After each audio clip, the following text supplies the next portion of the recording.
Bom, é importante a gente ler Gênesis 12, 1, 3, dessa ordenança de abençoar os povos, né? De abençoar os povos. Então eu vou ler. Bom, vamos lá. Gênesis 12, 1 a 3. Ora, disse o Senhor a Abrão: sai de tua terra, da tua parentela e da casa de teu pai, e vai para a terra que te mostrarei. De ti farei uma grande nação, te abençoarei e te engrandecerei o teu nome. Seja tu uma bênção. Abençoarei os que te abençoarem e amaldiçoarei os que te amaldiçoarem. E em ti serão benditas todas as famílias da terra. Então veja, a promessa, a aliança feita com Abraão inclui o quê? Que os povos, todas as famílias da terra, seriam abençoadas a partir da descendência de Abraão. Ou seja, isso estava lá no início. Quando a aliança é feita com Abraão, né? Que ainda era Abraão, estava implícito: as famílias serão abençoadas pelos teus descendentes. Então, como que isso vai ser feito, né?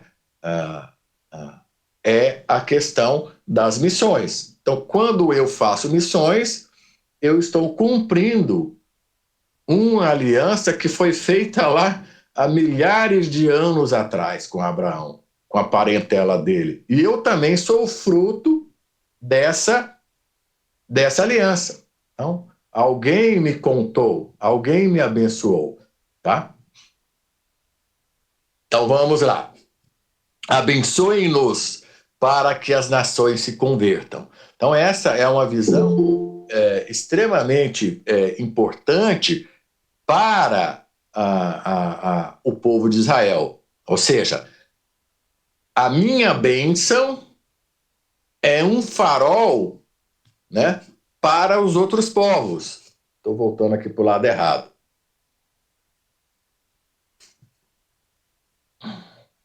Então, a minha bênção é um farol para os outros povos. Ou seja, se eu sou um povo abençoado, um povo próspero, né, os outros povos vão olhar para mim e vão se converter. Veja, essa é uma visão que o salmista tem e que nós vamos refletir sobre ela. Ela não é errada, ela é correta. Então, uma nação próspera, aí a prosperidade, nós vamos discutir que tipo de prosperidade também nós pedimos a Deus, ela serve de espelho, né? Serve de modelo para as outras nações. Então veja, isso aí é a bênção sacerdotal de Arão, que nós, por exemplo, nos nossos cultos, os nossos sacerdotes costumam encerrar os cultos. O Senhor te abençoe e te guarde. O Senhor faça resplandecer o rosto sobre ti e tenha misericórdia de ti. O Senhor sobre ti levante o rosto e te dê a paz. É interessante que, veja, o sacerdote está pedindo que o Senhor abençoe, tá certo? E o que ele está pedindo?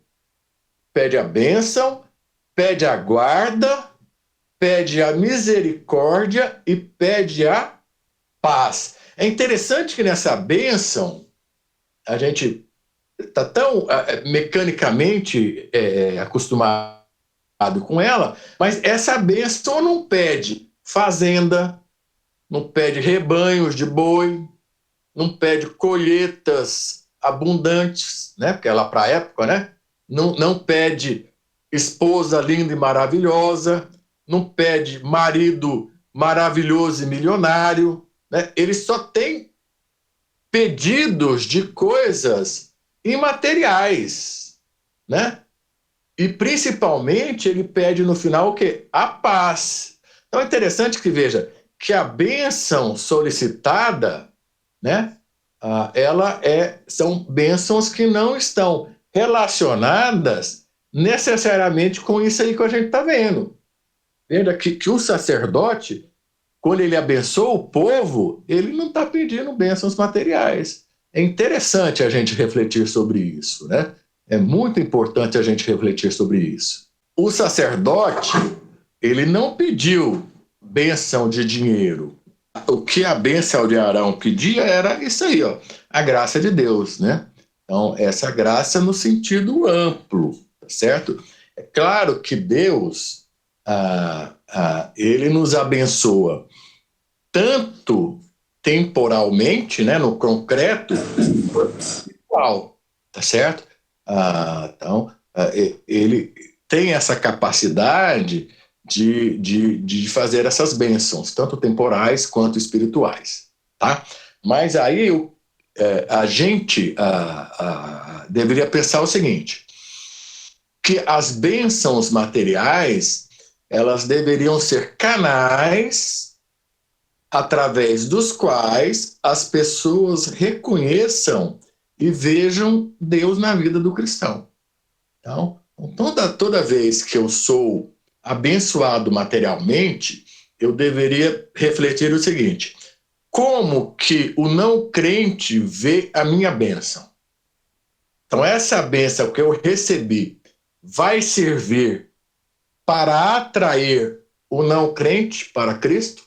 Então, essa seria a finalidade dessa bênção material.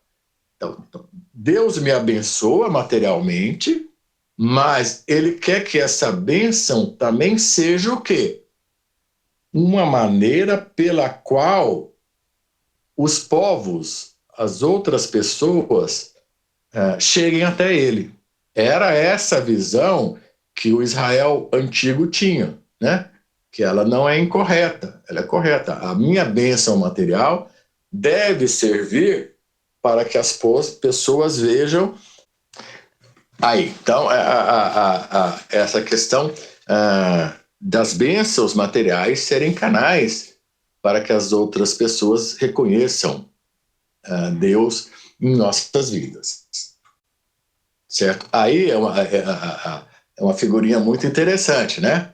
Então tá lá, somos nós, né, cristãos, a fila para receber bênção material, nem cabe toda ela no slide, né, na figura, a fila para as bênçãos espirituais e a fila para a oração, né? E a oração normalmente para intercessão, né, para terceiros, intercessão na vida pessoal, na vida de outras pessoas, na vida da igreja, na vida da cidade, na vida do país, né? Então, veja que talvez, se nós compreendêssemos, né, o tamanho das filas deveriam ser inversos, né? Então, era mudar a posição aí dos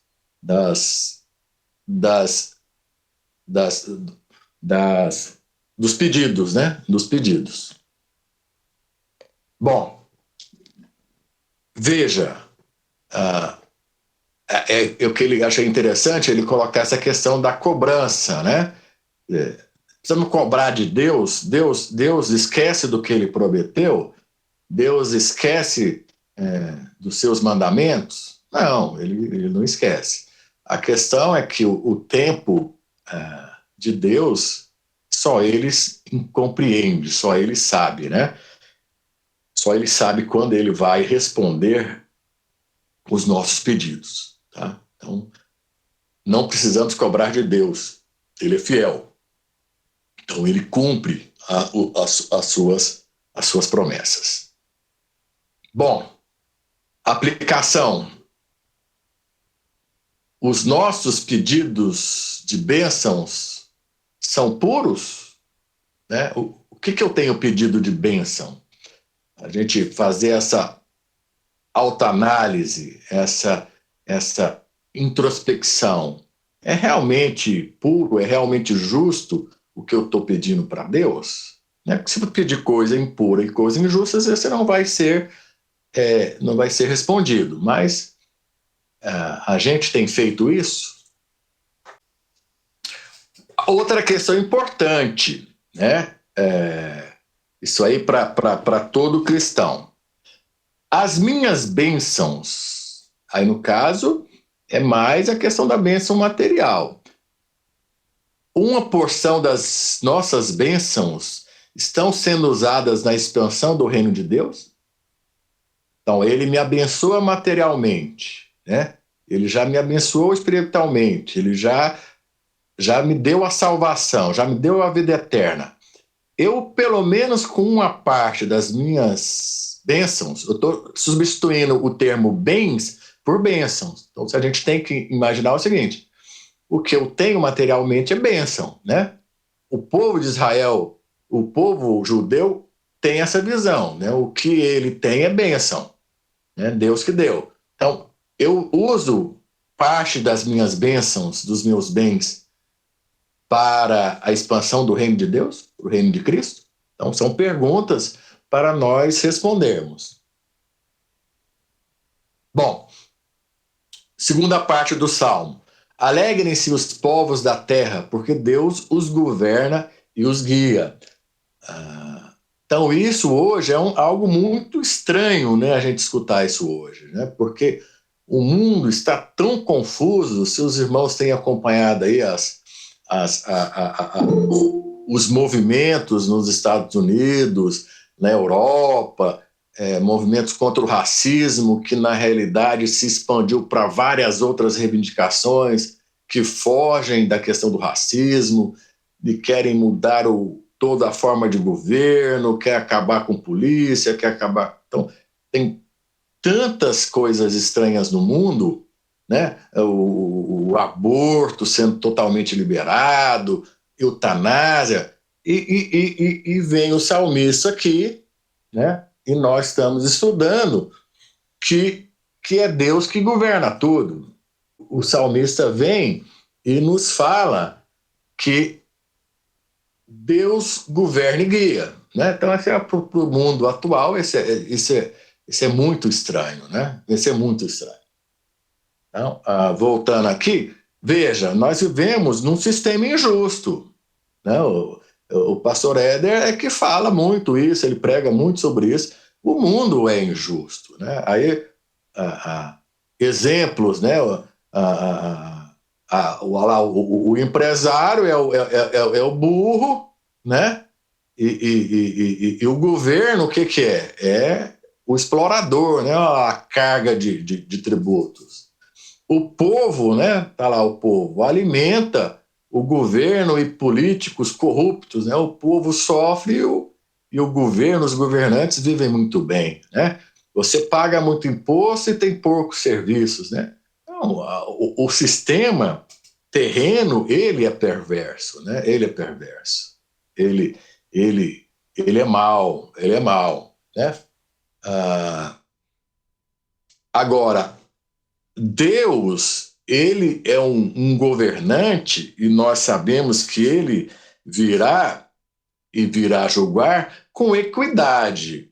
Então, essa palavra equidade, muitas vezes, nos dias de hoje, ela é perigosa, né? Porque hoje em dia nós falamos que todo mundo é igual, né? Essa é o que a sociedade aprega, né? Apregoa. Então, equidade não significa falar que todo mundo é igual. Significa justiça, que as pessoas serão julgadas com justiça, com equidade, né? Então, não tem nada que torna uma pessoa superior à outra, tá?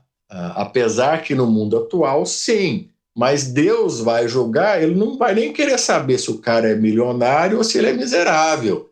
Então, muitas vezes o miserável vai ser condenado e o milionário absolvido, porque Deus é justo. Então, a promessa de Deus, e o que ele... Não é a promessa, a atitude de Deus é de equidade. É de equidade. Né? É de julgar tudo com justiça. Né? Não interessa se é negro, se é branco, se é japonês, se é amarelo, você vai ser julgado, né? E ele vai conduzir com equidade, com justiça. O que o nosso mundo não faz. O nosso mundo, os nossos governantes, não governam com equidade, né? Nem aqui no Brasil, nem nos Estados Unidos, nem em Cuba, nem na China, nem na Coreia do Norte, nem na Alemanha. Não há equidade, né? Pode até haver equidade no papel, né, na norma, mas não é injusto. O sistema é injusto, mas Deus governará com equidade e com justiça, né? E é a questão da direção. Nós já tínhamos visto lá no Salmo 23, né? O Salmo do Bom Pastor. Ele dirige corretamente, ele governa corretamente. Então, essa é uma promessa para os povos, né? Para os povos. Olha, sigam a Deus, porque Deus é equânime e Deus dá a direção correta. Então, essa era a visão que o salmista tinha, né, para os povos. Bom, aí é uma questão interessante que o comentarista, né, põe para a gente. O meu vizinho, o meu colega de trabalho, né, o meu colega de universidade, ele pensa em converter a Jesus quando ele vê como eu, pai, ou quando ele vê eu, mãe, governando a minha casa. Olha, o João é justo, a Rosane é justa, e eles são exemplos de governança, de equidade, de honestidade.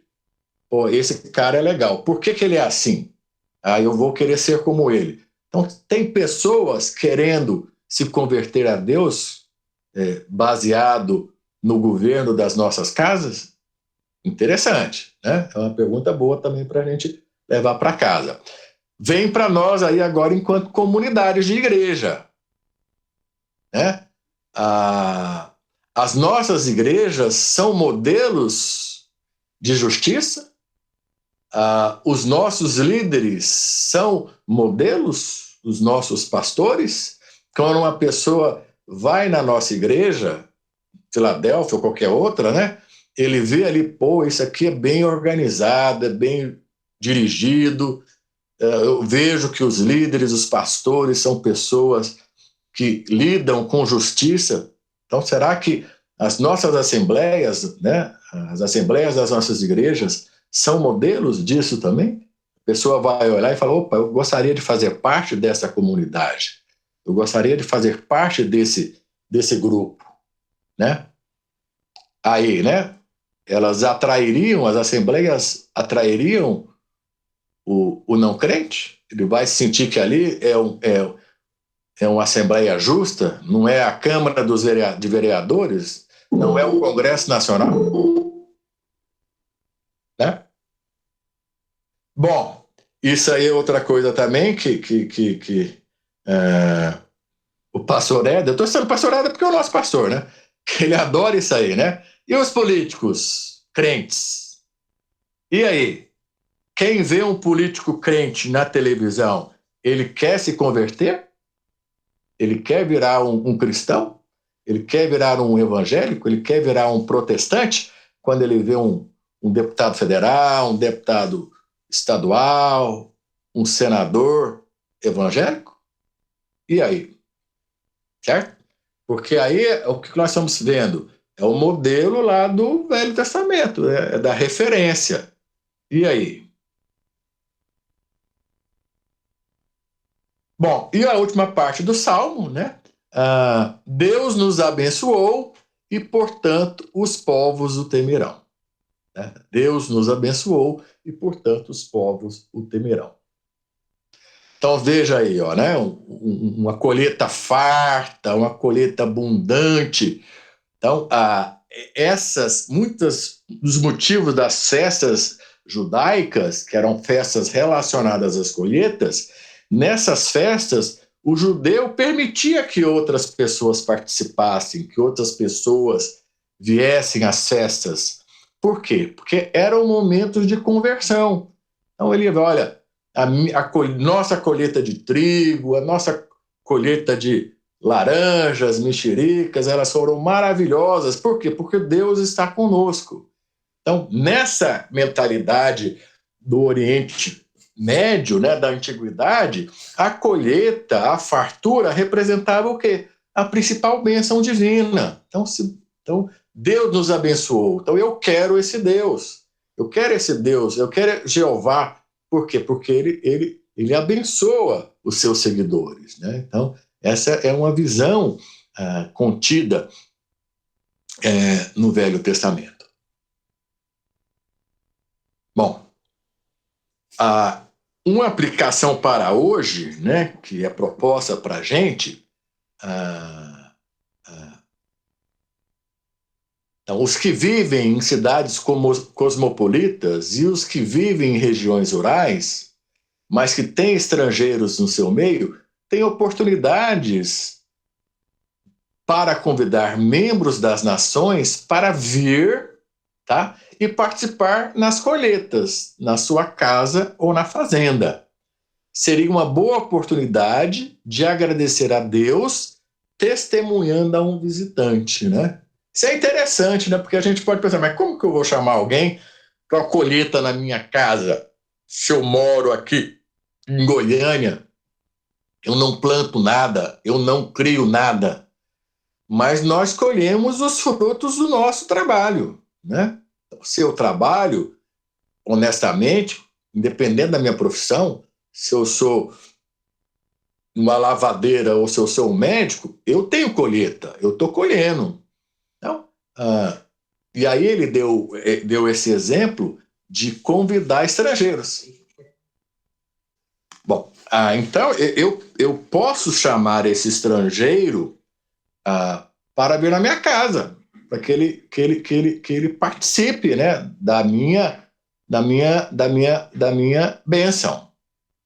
Se eu não tenho o estrangeiro, necessariamente o estrangeiro, eu tenho o estrangeiro da terra de Deus. Então, o não crente aí, ele é um estrangeiro, né? O não crente, ele é um estrangeiro. Então, eu posso convidar um estrangeiro, propriamente dito, né? Um venezuelano, um haitiano, né? Para festejar a minha colheita, mas eu posso convidar aquele amigo, né? Aquela amiga, colega de trabalho, colega de faculdade, né?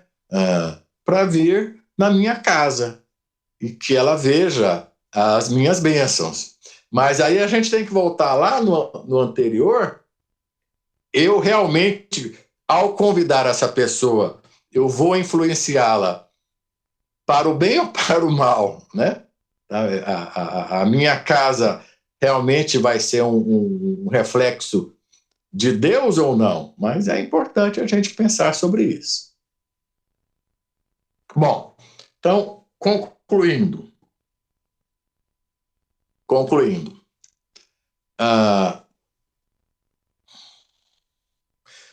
O Salmo nos anima a orar assim: que Deus, que produz tanta coisa a partir de tão pouco, distribuindo-a de tal modo que nós nos tornemos, por nossa vez, a bênção do mundo inteiro. Então, essa era a mensagem que Deus deu para Abrão há séculos, há milhares de anos atrás. Então, era uma bênção que não poderia ficar contida.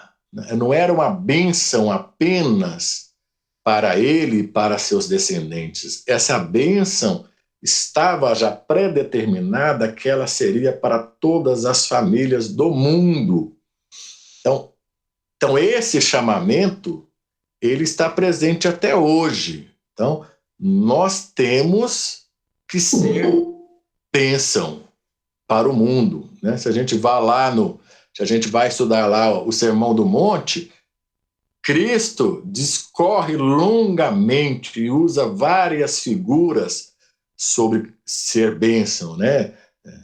Sal, né? Lâmpada. Então, e isso foi determinado na aliança inicial com Abrão. Tá?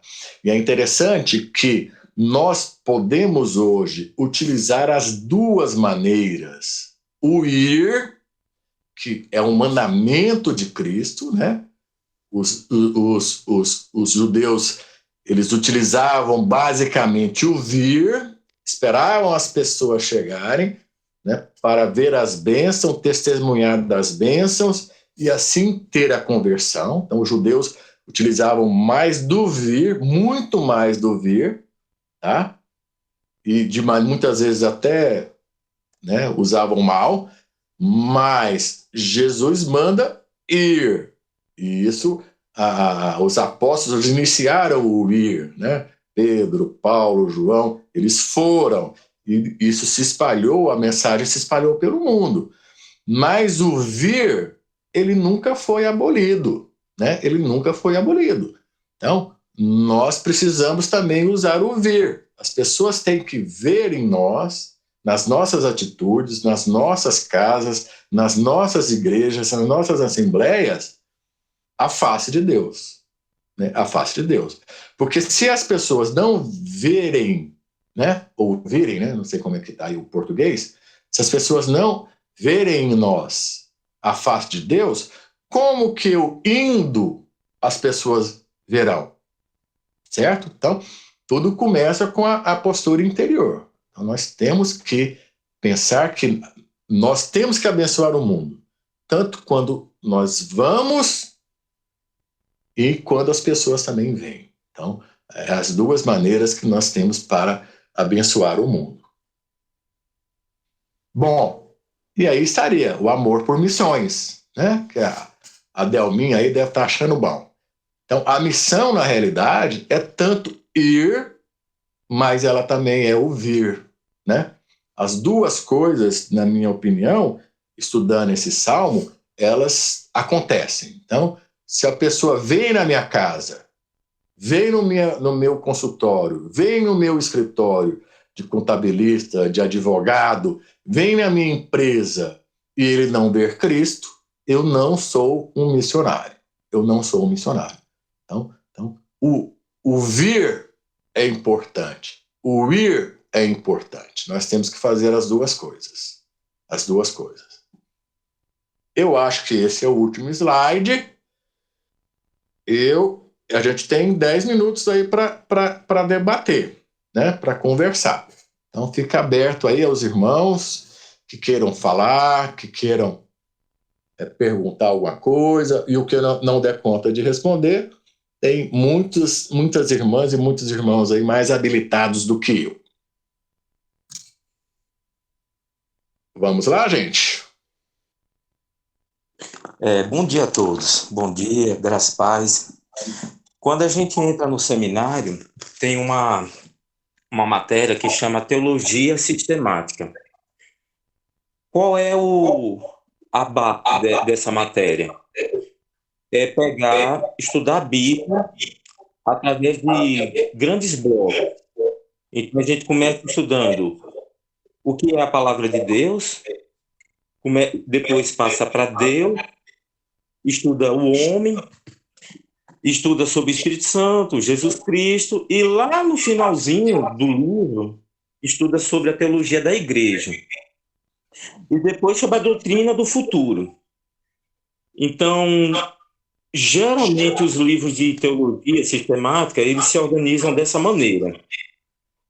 Quando a gente vai evangelizar, a gente fala o seguinte: olha, Deus é bom e existe a condição do pecado. Então, existe a condição de pecado, então você não pode ter acesso a Deus através do pecado. Jesus Cristo veio, pagou o sacrifício, e agora você pode ter seus pecados perdoados, e agora você pode fazer parte do corpo de Cristo, né? Tem um autor que eu gosto, que eu achei muito interessante, eu agora não lembro o nome dele, os irmãos devem conhecer aí, ele fala o seguinte, que a gente deveria inverter essa ordem, tanto na questão da evangelização, quanto na questão de estudar teologia sistemática. A gente deveria inverter. Qual seria a primeira coisa que nós deveríamos falar da igreja? Eu achei muito interessante e tá em consonância com o que o Salmo fala. Então é o seguinte, eu chegaria para a pessoa, eu iria ter contato com a pessoa e a pessoa fala assim, puxa,